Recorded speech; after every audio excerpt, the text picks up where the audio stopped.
నూలులో శతాబ్దాల గౌరవం, పట్టు పరంపరకు ప్రతీక, సంప్రదాయానికి శాశ్వత చిరునామా సఖీ. మంది అభిమానుల గుండెల్లో నిలిచిన రాఘవ లారెన్స్ ఇప్పుడు సరికొత్తగా రాజకీయ ఆరంగేట్రానికి సిద్ధమయ్యారు. వెండి తెరపై తన అద్భుతమైన స్టెప్లతో మెప్పించిన ఈ డాన్సింగ్ స్టార్ తాజాగా ట్విట్టర్ వేదికగా విడుదల చేసిన వీడియో ఇప్పుడు తమిళ రాజకీయ వర్గాల్లో ప్రకంపనలు సృష్టిస్తోంది. తాను రాజకీయాల్లోకి వస్తున్నట్లు పరోక్షంగానే అయినా స్పష్టమైన సంకేతాలు ఇవ్వడంతో లారెన్స్ ఏ పార్టీలో చేరతారనే దానిపై ఉత్కంఠ నెలకొంది. ప్రత్యేకించి విజయ్ పార్టీలో లారెన్స్ చేరబోతున్నారని, తిరుచి ఈస్ట్ నియోజకవర్గం నుంచి ఆయన పోటీ చేయనున్నారని సామాజిక మాధ్యమాల్లో పెద్ద ఎత్తున ప్రచారం జరుగుతోంది. ప్రజాసేవ లక్ష్యంగానే తాను ఈ నిర్ణయం తీసుకున్నానని, ఏ పార్టీలో చేరేది త్వరలోనే అధికారికంగా వెల్లడిస్తానని లారెన్స్ పేర్కొనడం మరింత ఆసక్తిని రేకెత్తిస్తోంది. లారెన్స్ రాజకీయ రంగ ప్రవేశం గురించి మరింత సమాచారం అందించేందుకు మా బ్యూరో చీఫ్ విజయ్ లైవ్ లో అందుబాటులో ఉన్నారు. విజయ్, చెప్పండి, ట్విట్టర్ లో లారెన్స్ రిలీజ్ చేసిన వీడియోలో లారెన్స్ ఏం చెప్పారు? ఎస్ దీపిక, అందరూ అనుకుంటున్నట్టుగానే తమిళనాడు రాజకీయాల్లో ముఖ్యంగా లారెన్స్ ఇక ఎంట్రీ అనేది ఆల్మోస్ట్ ఇక పక్కా అయిందని చెప్పాలి. ఇక లాంఛనమే అనుకోవాలి. అంటే ఆయన ఇవాళ వీడియో రిలీజ్ చేశారు. ట్విట్టర్ వేదికగా, ఎక్స్ వేదికగా ఒక వీడియో రిలీజ్ చేస్తే ఆ వీడియోలో ఆయన చాలా స్పష్టంగా చెప్పారు. అంటే గతంలో రజనీకాంత్ తో కలిసి తాను రాజకీయాల్లోకి రావాలనుకున్నాను, రజనీకాంత్ రాజకీయ పార్టీని పెట్టి ఆయన ప్రజలకు సేవ చేయాలనేటువంటి ఉద్దేశంతో ఆల్మోస్ట్ అంతా కూడా రంగం సిద్ధమైంది. ఇక ఆయన పార్టీని అనౌన్స్ చేయడమే తరువాయి అనుకునేటువంటి సందర్భంలో ఒక్కసారిగా ఆయన అనారోగ్యానికి గురైనటువంటి కారణాలు, ఆ తర్వాత ముఖ్యంగా కోవిడ్ వచ్చినటువంటి పరిస్థితులు. సో ఈ నేపథ్యంలో వెంటనే ఆయన నిర్ణయాన్ని కూడా పునరాలోచనలు చేసుకొని రాజకీయ పార్టీని పెట్టడం, రాజకీయాల్లోకి రావడం అనేటువంటి నిర్ణయాన్ని కూడా ఆయన విరమించుకున్నారు. సో ఆ సమయంలోనే నేను రజనీకాంత్ తో కలిసి, తన గురువుగా భావించేటువంటి రజనీకాంత్ తో కలిసి రాజకీయాల్లోకి రావాలనుకున్నారు. కానీ ఆయన వెనుతిరగడం, ఆ నిర్ణయాన్ని విరమించుకోవడంతో తాను కూడా ఇక రాజకీయాలకు రాకూడదని నిర్ణయించుకున్నాను. చాలా సందర్భాల్లో రాజకీయాలకు రావాలని అనుకున్నప్పటికీ కూడా తన తల్లి నిర్ణయాన్ని వెంటనే వెనక్కి తీసుకోవాలి అనేటువంటి ఒక సూచన కూడా చేయడం జరిగింది. ఎందుకంటే రాజకీయాలంటే ఒక మురికి గుంట లాంటిది. సో అందులో మనం ఎదుటి వారిని విమర్శించాలి. వాళ్ళు ఏ సమయం సందర్భం లేకుండా, కారణం లేకుండానే రాజకీయాల్లో విమర్శలు అనేవి చేస్తూ ఉంటారు. సో అందుకోసం మొదటి నుంచి కూడా తన తల్లి రాజకీయాలు వద్దు అంటూ కూడా చెప్తూ వచ్చింది. కానీ ఇటీవల తమిళనాడులో నెలకొన్నటువంటి పరిస్థితులు, ముఖ్యంగా హీరో విజయ్ తో తనకు ఒక అవినాభావ సంబంధం ఉంది. విజయ్ మొదటి నుంచి కూడా ఆయన చెప్పినటువంటి మాటకు కట్టుబడి ఉంటాడు. నేను ఆయన సినిమాల్లో ఆయనకు కొరియోగ్రాఫర్ అయినప్పటి నుంచి కూడా గత కొన్ని సంవత్సరాలుగా ఆయనతో ఒక ఆత్మీయంగా ఉంటూ వస్తున్నాను. ఆయన దగ్గర నుంచి కూడా చూస్తున్నాను. విజయ్ రాజకీయ పార్టీని పెట్టిన తర్వాత, రాజకీయాల్లోకి వచ్చిన తర్వాత ఆయన సంచలనమైనటువంటి నిర్ణయాలు తీసుకుంటూ వచ్చారు. కొరియోగ్రాఫర్ గా, హీరోగా, సమాజ సేవకుడిగా లక్షలాది మంది అభిమానుల గుండెల్లో నిలిచిన రాఘవ లారెన్స్ ఇప్పుడు సరికొత్తగా రాజకీయ ఆరంగేట్రానికి సిద్ధమయ్యారు.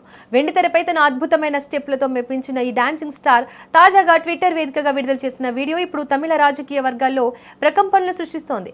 తాను రాజకీయాల్లోకి వస్తున్నట్లు పరోక్షంగానే అయినా స్పష్టమైన సంకేతాలు ఇవ్వడంతో లారెన్స్ ఏ పార్టీలో చేరతారనే దానిపై ఉత్కంఠ నెలకొంది. ప్రత్యేకించి విజయ్ పార్టీలో లారెన్స్ చేరబోతున్నారని, తిరుచి ఈస్ట్ నియోజకవర్గం నుంచి ఆయన పోటీ చేయనున్నారు సామాజిక మాధ్యమాల్లో పెద్ద ఎత్తున ప్రచారం జరుగుతోంది.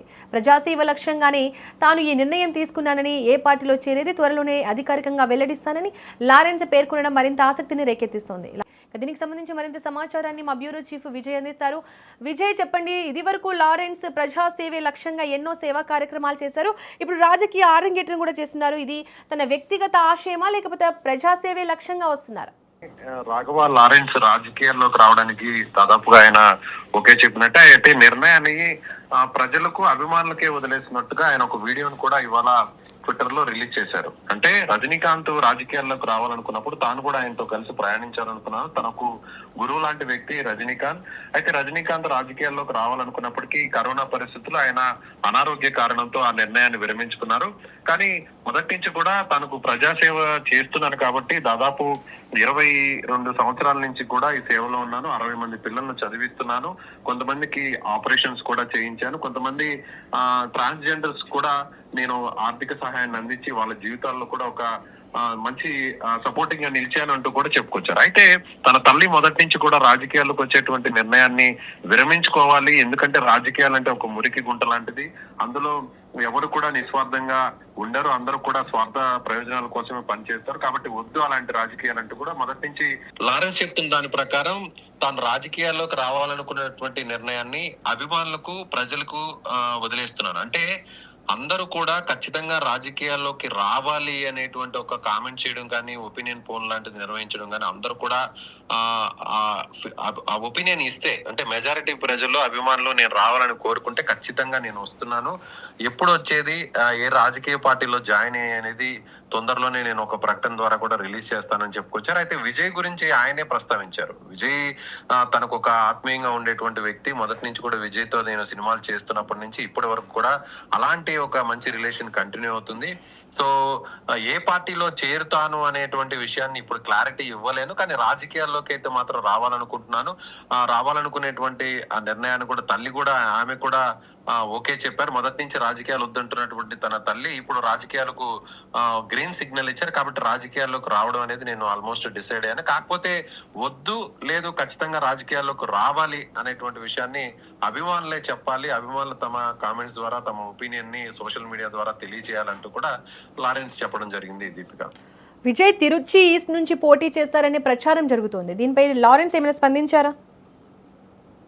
ఎస్, అంటే రీసెంట్ గా విజయ్ ని కలిశాను. రీసెంట్ గా సీఎం విజయ్ కావచ్చు, లేదంటే టీవీకే పార్టీ అధినేత విజయ్ ని మాత్రం కలిశాను.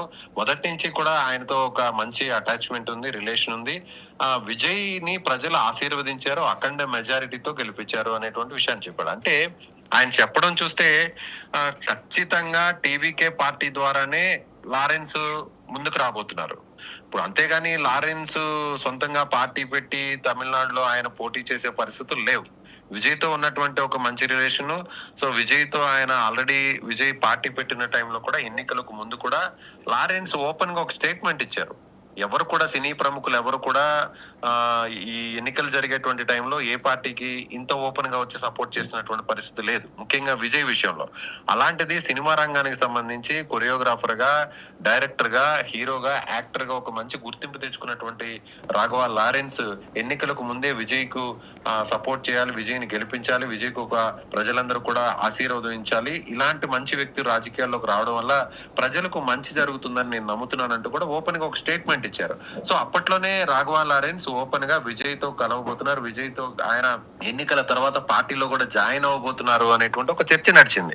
సో ఇప్పుడు ఎన్నికలు అయిన తర్వాత, విజయ్ సీఎం అయిన తర్వాత, అధికారంలోకి వచ్చిన తర్వాత విజయ్ పోటీ చేసి గెలిచినటువంటి 2వ అసెంబ్లీ స్థానం అయినటువంటి తిరుచి ఈస్ట్ ప్రస్తుతం ఖాళీగా ఉంది. ఆయన రాజీనామా చేశారు. ఒక్క స్థానంలోనే గెలుపొందిన 2 స్థానాల్లో ఒక దాంట్లోనే కంటిన్యూ అవ్వాలి ఎమ్మెల్యేగా. కాబట్టి ఆయన పెరంబూర్లో, చెన్నైలో ఉన్న పెరంబూర్లో ఎమ్మెల్యేగా కంటిన్యూ అవుతున్నారు. ఇక తిరుచి ఈస్ట్ నుంచి గెలిచినప్పటికీ అక్కడ రాజీనామా చేశారు. కాబట్టి రాబోయేటువంటి 6 నెలల్లో, అంటే 1 నెల ముగిసింది, రాబోయేటువంటి 5 నెలల్లో అక్కడ ఖచ్చితంగా ఉప ఎన్నికలు జరగాలి. ఆ ఉప ఎన్నికల్లో కూడా విజయ్ ని అఖండ మెజారిటీతో గెలిపించినటువంటి 27,000 పైగా మెజారిటీతో గెలిపించినటువంటి తిరుచి ఈస్ట్ ని తిరిగి నిలబెట్టుకోవాలంటే లారెన్స్ లాంటి సేవా కార్యక్రమాలతో ముందున్నటువంటి వ్యక్తి, ఒక పాపులారిటీ ఉన్నటువంటి వ్యక్తిని అక్కడి నుంచి పోటీ చేయాలని టీవీకే పార్టీ భావిస్తుంది. సో విజయ్ కూడా లారెన్స్ తో మంచి అటాచ్మెంట్ ఉంది. లారెన్స్ కూడా విజయ్ తో కలిసి ప్రయాణిస్తున్నారు. కాబట్టి సో లారెన్స్ ని ఆల్మోస్ట్ అక్కడ పోటీ చేయించడమే తరువాయి. కాకపోతే రాజకీయాల్లోకి ఎంట్రీ ఇచ్చేటప్పుడు కాస్త ఒక హైప్ అనేది క్రియేట్ అవ్వాలి.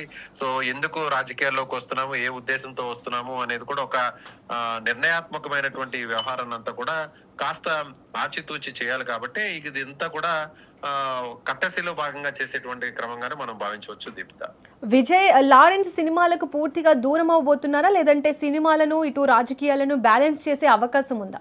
మొదటి నుంచి కూడా లారెన్స్ ఆయన దర్శకత్వం వహించి అందులో హీరోగా నటిస్తున్నటువంటి సినిమాలన్నీ కూడా సందేశాత్మకమైనటువంటి చిత్రాలే. ముని సినిమాను మనం చూస్తే అందులో వచ్చినటువంటి సీక్వెల్స్ అన్ని కూడా హర్రర్ బేస్డ్ కొన్ని ఉన్నాయి, కొన్ని ట్రాన్స్జెండర్స్ విషయంలో కావచ్చు, లేదంటే అనాథ పిల్లల విషయంలో కావచ్చు. దాంట్లో ఆయన చాలా ఎలిమెంట్స్ ఆయన అందులో జోడించారు. అంటే సేవ అనేది ఖచ్చితంగా చేయాలి, ఎవరైతే ఆపదలో ఉంటారో వాళ్ళకి సపోర్ట్ గా ఉండాలి అనేది తన సినిమా ద్వారా ప్రజల్లోకి ఒక మెసేజ్ పంపించాలనేది తన ప్రధానమైనటువంటి ఉద్దేశం. అందుకు దాంట్లో కామెడీ ఓరియంటెడ్ అయినప్పటికీ, హర్రర్ నేపథ్యం అయినప్పటికీ కూడా అందులో ఖచ్చితంగా ఒక సోషల్ మెసేజ్ అనేది ఉంటుంది అనేది ఆ సినిమాల ద్వారా మనం చూస్తూ వచ్చాం, ఆ సీక్వెల్స్ అన్నిటినీ కూడా. ఇప్పుడు లారెన్స్ రాజకీయాల్లోకి వచ్చిన తర్వాత, పూర్తి స్థాయి పొలిటీషియన్ గా మారిన తర్వాత ఆయన మనం అనుకుంటున్నట్టుగా అందరూ రాజకీయాలు ఇప్పుడు తమిళనాడు పాలిటిక్స్ లో పొలిటికల్ సర్కిల్స్ లో విశ్లేషకులు భావిస్తున్నట్టుగా ఒకవేళ ఆయన తిరుచి ఈస్ట్ నుంచి పోటీ చేసి ఎమ్మెల్యేగా గెలుపొందితే లారెన్స్ లాంటి వ్యక్తిని, లారెన్స్ లాంటి మిడిల్ ఏజ్ లో ఉన్న ఒక యంగ్ పర్సన్ ని తీసుకొని తన టీంలో కూడా తీసుకోవాలనేటువంటి ఆలోచన కూడా చేస్తున్నట్టుగా చెప్పాలి. అంటే తమిళనాడులో మొదటి నుంచి కూడా సినిమా రంగానికి సంబంధించినటువంటి వ్యక్తులు రాజకీయాల్లో రాణిస్తూ వస్తున్నారు. అది ఎంజీఆర్, జయలలిత, కరుణానిధి, ఇప్పుడు తాజాగా విజయ్, అలాగే ఇప్పుడు ప్రతిపక్ష నాయకుడుగా ఉన్నటువంటి ఉదయనిధి స్టాలిన్, వీరందరూ కూడా సినిమా రంగానికి సంబంధించిన వ్యక్తులే కాబట్టి సో వీళ్ళు సుదీర్ఘంగా రాజకీయాల్లో కొనసాగే అవకాశం ఉంది, సక్సెస్ అయ్యారు కాబట్టి ఇప్పుడు విజయ్ కూడా అదే జరుగుతుంది. కాబట్టి లారెన్స్ కూడా అదే విధంగా అక్కడ ఎమ్మెల్యేగా గెలిచిన తర్వాత విజయ్ తన క్యాబినెట్ లో కూడా తీసుకుంటారు, లారెన్స్ కు ఒక కీలకమైనటువంటి బాధ్యతలు కూడా అప్పజెప్తారు అనేటువంటి ఒక ప్రచారం ఇక్కడ తమిళనాడులో పెద్ద ఎత్తున నడుస్తుంది. కాబట్టి సినిమాల్లో కొనసాగుతారా లేదా అనేది ఇప్పటికిప్పుడు చెప్పలేని పరిస్థితి. కాబట్టి ఖచ్చితంగా లారెన్స్ అయితే మాత్రం పొలిటికల్ ఎంట్రీ ఓకే, ఆయన గ్రీన్ సిగ్నల్ ఇచ్చారు, ఓకే చెప్పేశారు. అయితే టీవీకే పార్టీలో ఎప్పుడు జాయిన్ అవుతారు, ఆ పార్టీ లో ఎందుకు జాయిన్ అవుతున్నాను, ఈ నిర్ణయాలన్నింటినీ కూడా ఆయన త్వరలోనే వెల్లడించే అవకాశం ఉంది. దీపిక, విజయ్ ఇటు లారెన్స్ టీవీకే పార్టీలో చేరతారనే ప్రచారం ఉన్న నేపథ్యంలో అటు టీవీకే పార్టీ శ్రేణుల నుంచి ఎటువంటి స్పందన ఉంది? ఖచ్చితంగా లారెన్స్ వస్తే టీవీకే పార్టీకి ఒక పెద్ద ప్లస్ అనే చెప్పాలి, అసెట్ అనే చెప్పాలి. ఎందుకంటే విజయ్ కూడా రాజకీయాల్లోకి రాకముందు ఆయన ఒక మంచి పెద్ద హీరో, ఒక స్టార్ ఇమేజ్ ఉన్నటువంటి హీరోగా తమిళనాడులో సినీ వర్గాల్లో, సినీ రంగంలో ఆయనకు ఒక ప్రత్యేకమైనటువంటి స్థానం ఉంది. తమిళనాడుతో పాటుగా దక్షిణ భారతదేశంలో ఉన్నటువంటి అనేక లాంగ్వేజెస్ లో కూడా ఆయన సినిమాలను డబ్ చేయడం, ఆయనకు అదే విధంగా స్టార్ డమ్ కూడా ఉంది. కాబట్టి విజయ్ ఇప్పుడు ఆయన అదే పాపులారిటీతో పార్టీని పెట్టిన తర్వాత కేవలం ఒక 2 సంవత్సరాల్లోనే ప్రజలు ఆయన్ను ఆశీర్వదించారు, అధికారం దగ్గరికి తీసుకొచ్చారు, ఇప్పుడు అధికారంలో నిలబెట్టారు, ఇప్పుడు ఆయన ప్రజెంట్ సీఎం గా ఉన్నారు. కాబట్టి ఇప్పుడు అదే స్థాయిలో పార్టీని పునర్నిర్మాణం చేసుకోవాల్సినటువంటి పరిస్థితి. కేవలం ఇప్పుడు విజయ్ ను చూసి మాత్రమే ఎమ్మెల్యేలను గెలిపించారు.